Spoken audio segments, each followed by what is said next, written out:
지난 시간에 배운 3D 레이어를 실제 애니메이션에서 적용하는 사례를 살펴보도록 하겠습니다.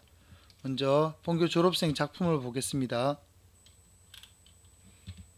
자, 지금처럼 이렇게 3D 레이어를 가지고 오프닝 타이틀을 간단하게 만들었습니다. 자, 이 작품에는 모두 3D 레이어들이 존재하는데요. 자, 지금처럼 요거는 2D 레이어입니다. 자, 지금 보시다시피 이렇게 3D 레이어로 이렇게 움직이고 있습니다.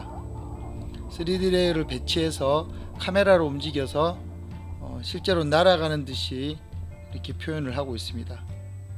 보시면 요 그림 하나하나는 2D 레이어로 작업된 것을 볼 수가 있습니다.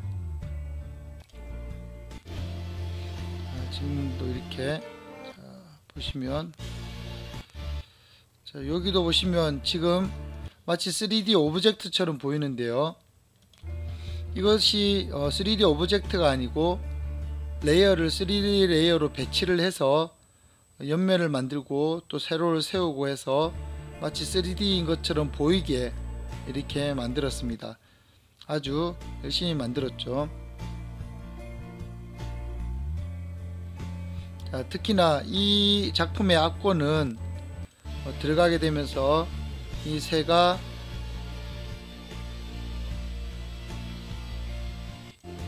상상의 세계로 들어가면서 바로 이 보이는 이 풀, 자, 보이는 이 풀이 다 3D 레이어입니다.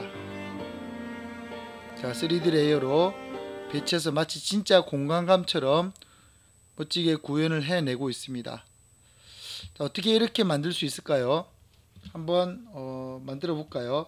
그러기 위해서 먼저 인터넷 창을 띄워서 그래스라고 검색을 해 보겠습니다. 풀이라고 검색을 하면 이렇게 구글 이미지 검색에서 많은 풀들이 있습니다. 자, 그러다 보면 이와 같이 깔끔하게 보이는 소스, 맵 3D에서 사용할 수 있는 맵 소스를 확인할 수가 있습니다. 자, 이 그림 같은 경우에 픽셀이 4000 픽셀이죠. 가로 픽셀이 굉장히 해상도가 뛰어난 것임을 알 수 있습니다. 게다가 이렇게 들어가서 보면 뒤에 포토샵의 투명도와 같이 보여주고 있습니다. 이렇게 보여주고 있는 것은 확실하게 3D에서 소스로 사용하라고 있는 것이지요. 자, 그렇지 않고 또 이런 것들도 있습니다. 이것도 보면 뒤에 투명도가 있는 것을 볼 수가 있습니다. 자, 이건 투명도가 없군요. 그냥 흰색 풀입니다. 자, 다행히 이런 식으로 투명도가 있는 소스를 구하면 얼씨구나 하면서 사용하겠지만 실제로 더 리얼리티가 뛰어난 이런 풀들은 보면 자, 이런 풀들도 그렇고 투명도가 없습니다. 그래서 이런 것들을 어떻게 투명도를 줘서 만들 수가 있을까? 자, 이걸 다운을 받아서 이미지 보기로 가면 자, 뜨는데요. 오른쪽 클릭해서 이미지, 다른 이미지 다운해서 자, 다운을 받았습니다. 이렇게 다운을 받은 것을 포토샵에서 소스로 열어보겠습니다. 오픈. 자, 방금 다운받은 것을 열어보겠습니다. 자, 이것을 흰색 부분을 어떻게 제거할 수 있을까요? 일반적으로 그냥 막 배운 초보들은 매직봉이라고 해서 이렇게 알아서 선택해주는 매직봉이 있습니다. 그 매직봉을 선택해서 선택을 한 다음에 델레트 키를 눌러서 하는 경우가 있죠. 지금 델레트 키를 눌러도 색깔은 투명해지지 않습니다. 왜냐하면 백그라운드 레이어라는 것 자체는 포토샵에서 지원해 주지 않는 레이어이기 때문에 이게 포토샵의 투명도까지 인식을 하려면 백그라운드가 아니라 실제 레이어로 변경을 시켜줘야 됩니다. 그러기 위해서 백그라운드 이 글자 부분을 두 번 클릭하면 레이어 제로로 바뀌게 되는데요. 레이어 제로로 바꾼 다음에 매직봉을 선택해서 델레트 키를 누르면 지워진 것 같습니다. 그렇지만 실제로 보면 아주 지저분한 걸 알 수가 있는데요. 자, 회색으로 들여붓기를 해서 보면 이처럼 흰 부분이 많이 비어 있습니다. 자, 그렇다면 이 부분을 갖다가 어떻게 다 선택을 할 수 있을까요? 과연 이런 식으로 다 선택을 하는 것도 Shift 키를 누르고 선택을 하면 가능하긴 합니다만 아주 엄청난 힘든 작업이죠. 또 요거를 제가 방지하기 위해서 위에 연속된 걸 꺼줍니다. 그러면 클릭한 거와 똑같은 색깔은 다 선택이 됩니다. 자, 이렇게 해서 딜리트를 눌러도, 자, 지우기를 눌러도 실제로 선택이 된 것처럼 보이지만, 자, 딜리트를 눌러서, 자, 이렇게 지워도 굉장히 지저분하게 지워진 걸 볼 수가 있습니다. 확대해서 들어가 볼까요? 자, 이걸 어느새 이렇게 다 선택을 해서 지울 수 있을까요? 그래서 실제로는 이런 식으로 지우지는 않습니다. 그럼 어떻게 하냐면요, 자, 컨트롤 Z는 포토샵에는 한 번밖에 되돌아가질 않죠. 이거를 방지하기 위해서 포토샵에서는 히스토리라는 메뉴가 있습니다. 그래서 계속 클릭하면 계속 그 전 작업으로 돌아갈 수 있는 히스토리라는 메뉴가 있습니다. 그래서 언제라도 내가 원하는 작업 상태로 돌아갈 수 있는 거죠. 그래서 레이어 바꾼 것까지 그대로 남아 있군요. 이거를 갖다가 굳이 히스토리 창을 꺼내지 않고 할 수 있는 것이 컨트롤 Z가 아니고 Shift 컨트롤 Z를 누르게 되면 그냥 히스토리 창으로 다 넘어가게 됩니다. 이런 식으로. 자, 그러면 다시 원상 복귀시켜서 다시 처음부터 작업해 보겠습니다. 자, 이걸 갖다가 깨끗하게 하려면, 자, 다시 레이어로 바꾸고요. 우리가 초반에 배웠던 알파 마스크 개념을 한번 생각하기 바랍니다. 흰색은 있다, 검은색은 없다. 그러면 흰색 부분만 지워버리고 요 풀 부분만 남기기 위해서는 둘 중에 하나를 흰색으로, 둘 중에 하나를 검은색으로 하면 자연스럽게 알파가 될 수 있겠죠. 그래서 그와 같은 것을 만들기 위해서 일단 U 레이어를 하나 만듭니다. U 레이어를 만든 다음에, 자, 위에 레이어를 색깔을 조정해서 알파 채널로 바꿔 보겠습니다. 먼저 회색으로 바꿔야 되겠죠. 회색으로 바꾸기 위해는 두 가지 방법이 있는데, 여기서 그레이스케일로 바꿔도 됩니다. 하지만 여기서 그레이스케일을 바꾸게 되면요, 자, don't merge로 해야 되겠죠. 전부 다 이렇게 바뀌어 버리게 됩니다. 이 값이 다 그레이가 되는 거죠. 그래서 이런 식으로 하지 않고요, 컨트롤 Z 방금 했습니다. 모드로 바꾸지 않습니다. 컬러는 유지하되 색만 빼는 거죠. 그때 할 수 있는 방법이 두 가지가 있는데, 하나는 휴 세츄에이션 값에서 휴 값을 돌리면 이렇게 색깔이 바꾸는데, 세츄에이션 값을 제로로 떨어뜨리게 되면, 자, 이거는 그래도 흑백이 됩니다. 이렇게 흑백을 만들 수 있고요. 또 만들 수 있는 방법은 아예 처음부터 desatuate라고 명령어가 있습니다. 그래서 그냥 흑백으로 만드는 방법. 자, 이것은 컬러의 정보값은 있지만 RGB 값을 다 회색으로 바꾼 그런 경우가 되겠습니다. 그래서 밑에 레이어는 RGB 값을 가지고 있고 위에 레이어는 RGB 값을 가지고 있지만 흑백 상태로 만든 거죠. 이렇게 만든 다음에 얘를 레벨 값, 자, 어저스먼트에 레벨에 들어가서 레벨 값을 올리겠습니다. 자, 보시게 되면 이 레벨을 읽는 방법은 요 밑에 값이 블랙입니다. 화이트입니다. 화이트. 그리고 밑에 값이 블랙입니다. 그래서 블랙 값을 더 진하게, 화이트 값을 더 희게 이렇게 만든다고 보시면 되겠습니다. 그래서 이 레벨 값을 조절하면서 가장 흰색과 까만색으로만 남도록 해보겠습니다. 지금 중요한 것은 이 뒷부분에 요 잎들은 살려야 될까요? 죽여야 될까요? 그거는 결정을 해야 되겠죠. 그래서 이 뒷부분에 그것을 어떻게 할 건지를 결정을 해서 레벨 값으로 조절하겠습니다.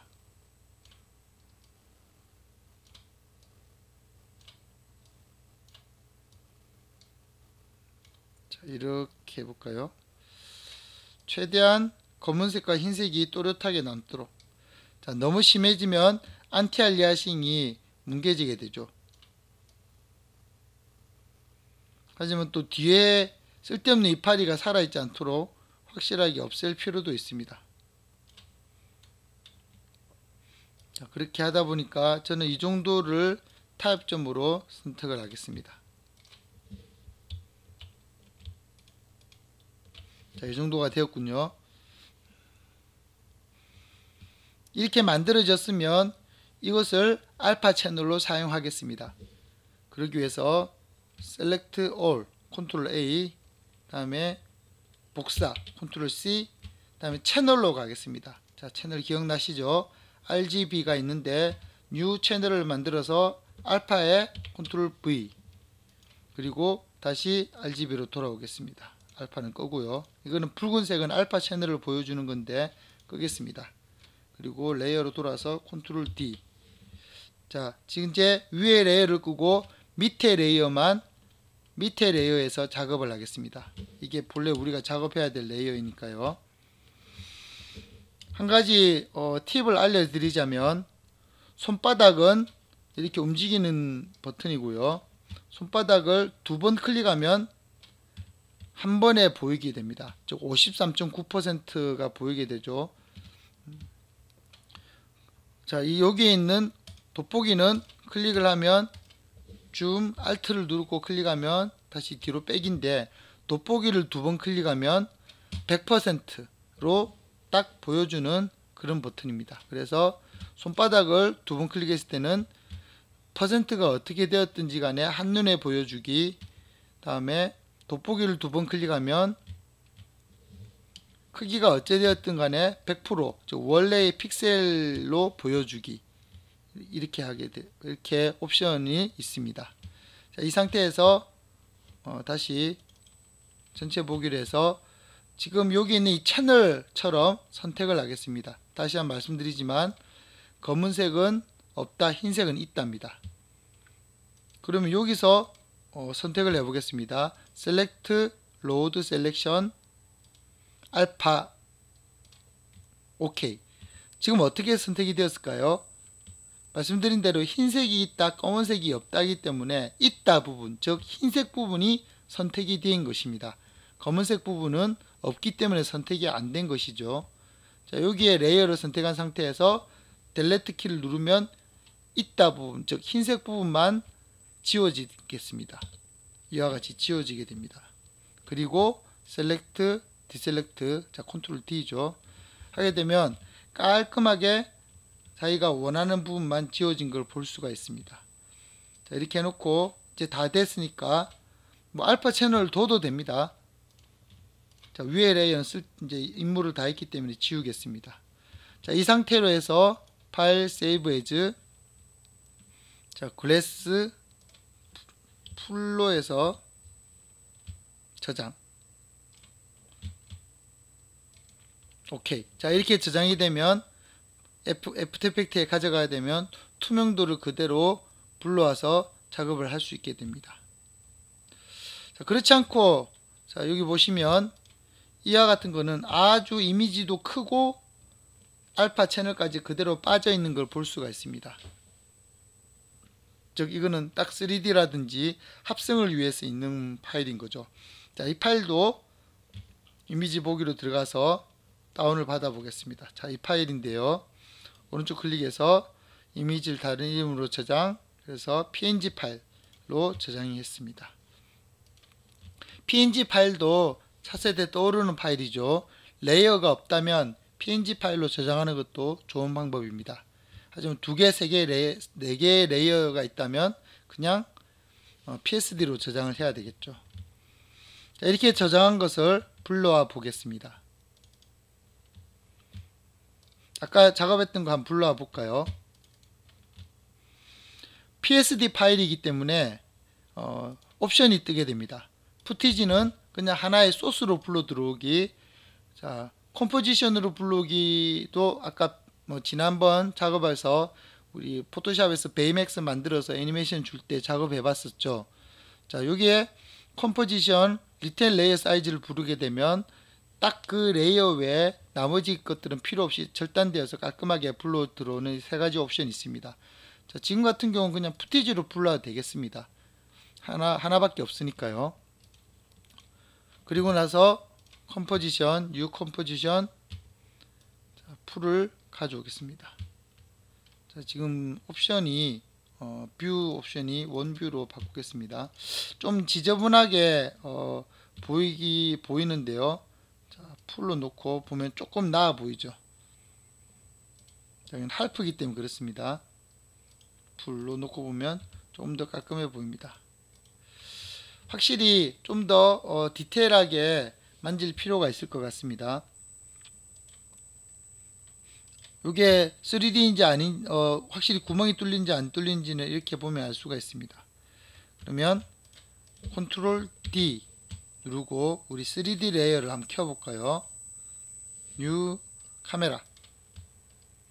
자, 오케이. 그리고 카메라를 움직여 보겠습니다. 그리고 포지션을 Z축으로 조금 더 뒤로 밀어 보겠습니다. 이와 같이 확실하게 3D로 풀이 된 것을 알 수가 있습니다. 배치가 되었죠. 근데 요거보다 아까 작업하려고 했던 진짜 큰 PNG 파일을 불러와 보겠습니다. 이 파일은 굉장히 스케일이 크기 때문에 이와 같이 아주 디테일한 모양을 볼 수가 있습니다. 3D 레이어로 할 거기 때문에 큰 게 좋습니다. 왜냐하면 이렇게 틀었을 때 저 끝에가 보여야 되기 때문에 3D 레이어로 쓸 때는 큰 파일이 좋죠. 자, 그러면 이것을 여러 개를 배치해서 앞으로 쭉 나가는 모양을 하기 위해서는 컨트롤 D 복사를 해야 되겠죠. 포지션 값으로 해서 뒤쪽으로 조금 빼겠습니다. 자, 이렇게만 하면 똑같은 풀이 반복이 되니까요. 약간 포지션을 옆으로 움직여 볼까요? 그리고 조금 밑으로 한다거나 조금 위로 한다거나 이렇게 배치를 했습니다. 보시게 되면 이렇게 배치가 되었군요. 이거를 똑같이 두 개를 컨트롤 D 똑같이 복사를 했습니다. 그리고 얘가 옆에서 보고 포지션 값을 P를 누른 다음에 조금 더 뒤로 밀어 보겠습니다. 동시에 두 개가 움직이고 있는 걸 볼 수가 있습니다.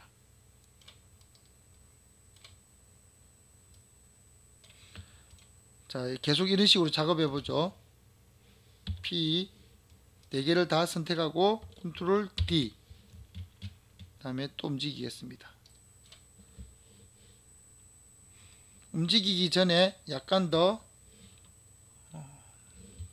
옆으로 조금만 움직일까요? 조금 더 움직이고 앞으로 빼겠습니다. 자, 풀 모양이 좀 나왔나요? 조금 더 옆으로 보내보죠. 자, 다음에 또 선택하고 컨트롤 D 이번에는 훨씬 더 뒤로 밀겠습니다.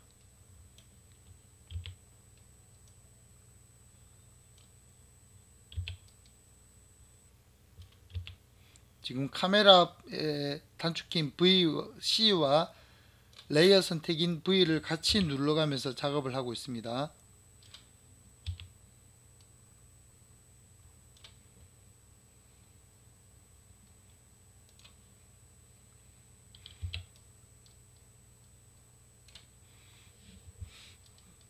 원래 이렇게 하는 것이 아니라 조금 더 다른 풀 종류를 3, 4개를 그립니다. 3, 4장을 가지고 그것을 쭉 배치해서 하는데 오늘은 지금은 작업을 좀 더 빨리 하기 위해서 그냥 한 장을 가지고 약간씩 왼쪽 오른쪽으로 배치하면서 만들어 봤습니다. 자, 지금 이렇게 좀 더 난수적으로 좀 더 위치를 이렇게 바꾸어 볼 수 있겠죠.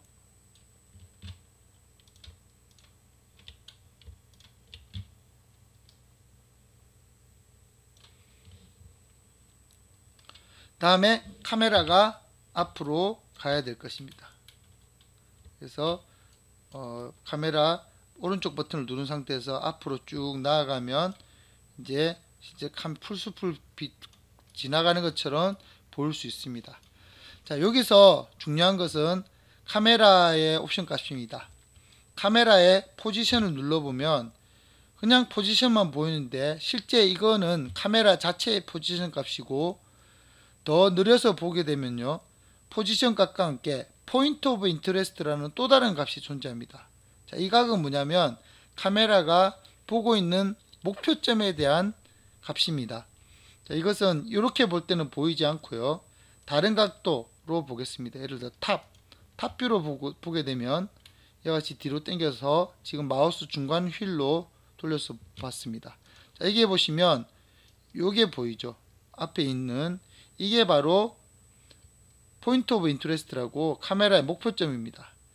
목표점도 같이 움직여야 됩니다. 그렇지 않고 카메라만 위치값만 가지고 움직이면 이렇게 앞으로 가다가 어느 순간에 흐트러지게 됩니다.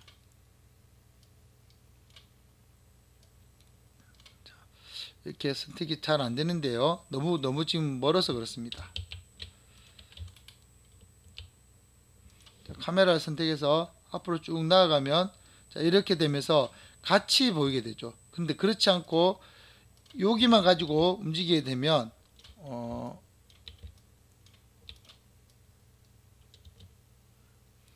이와 같이 중심점을 통과하는 순간 카메라가 휙 돌게 됩니다. 자, 이런 일이 일어나면 절대 안 되겠죠. 이와 같은 일이 일어나게 됩니다. 그래서 카메라가 움직일 때는 카메라와 함께 목표점도 같이 움직여야 됩니다. 그래서 그렇게 움직이기를 원할 때는 이와 같이 액티브 카메라에서는 그렇게 움직이기가 매우 어렵습니다.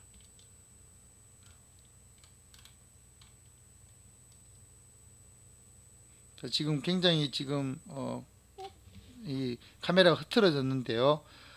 또 하나 팁을 알려드리자면, 작업을 키를 주지 않고 이렇게 뷰를 잡다가 문제가 생겼을 때 빨리 원위치 할 수 있는 방법은 죄송하지만 카메라를 지우는 것입니다. 그리고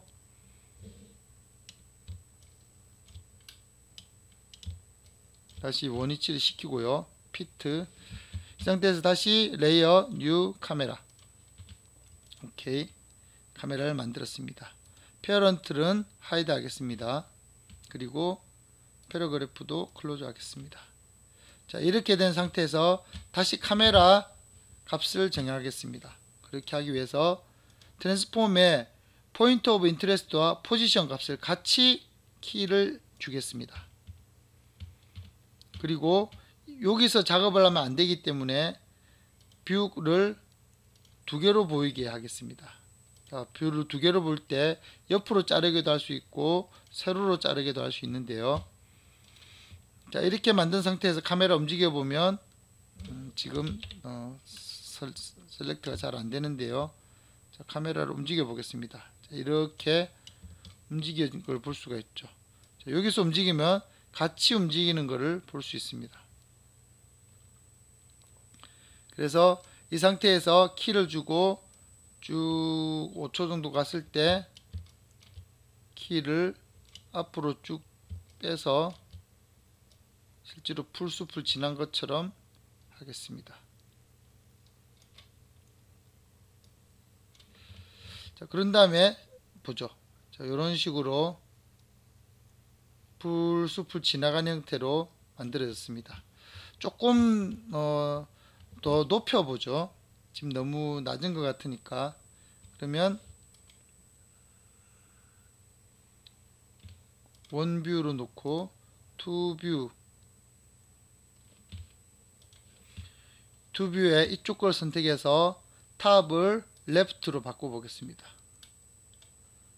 자, 첫 번째 거 키 위치를 잡고 포지션 업 올려야 되겠죠. 자, 여기를 잡고 올려 보겠습니다. 그리고 마지막 위치에 가서도 잡고 올려 보겠습니다. 너무 많이 갔네요. 자, 이 정도가 좋을 것 같습니다.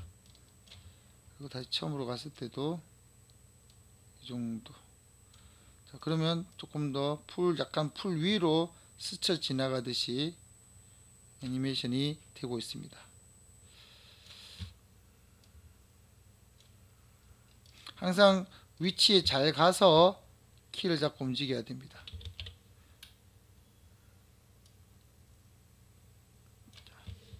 이렇게 하면 풀들을 지나가면서 작업을 되었네요. 자, 이 부분을 이제 또 풀들을 더 복사를 하고 싶으면 처음을 선택하고 끝을 선택하고 컨트롤 D, 다음에 P, 다음에 Shift를 누르고 마이너스, 더 쭉 또 뒤로 당기겠습니다. 이렇게 해서 비슷한 위치에 갖다 놓겠습니다. 자, 풀이 더 많아졌습니다.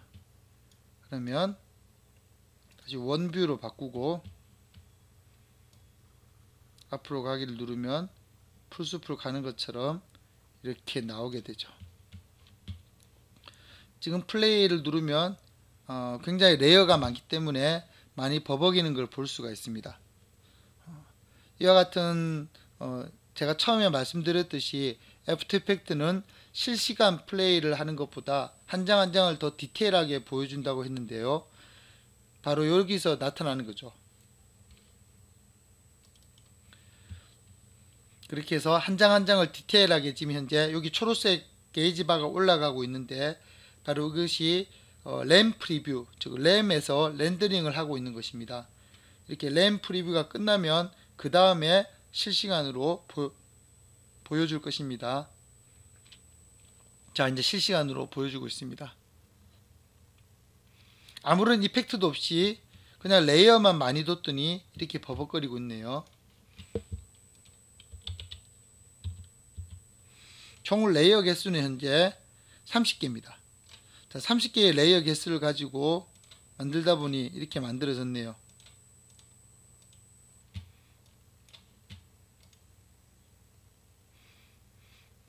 자, 이와 같은 방법으로 아까 보셨던 여기에 보셨던 이 애니메이션의 부분이 만들어졌습니다. 자, 여기 보시면 이렇게 풀이 지나가는데요. 이 학생 같은 경우 약 한 100개 정도의 레이어를 사용해서 작업을 했습니다. 자, 여기 평면도 옆에서 보는 것도 마찬가지고요. 자, 이렇게 흔들리는 거는 또 나중에 작업할 거인데 이렇게 고정되어 있는 것을 흔들리게 하는 그런 명령어가 있습니다.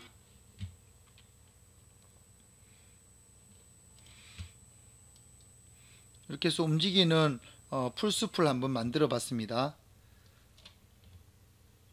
이 외에도 3D 레이어를 사용한 작업을 또 하나 보도록 하죠.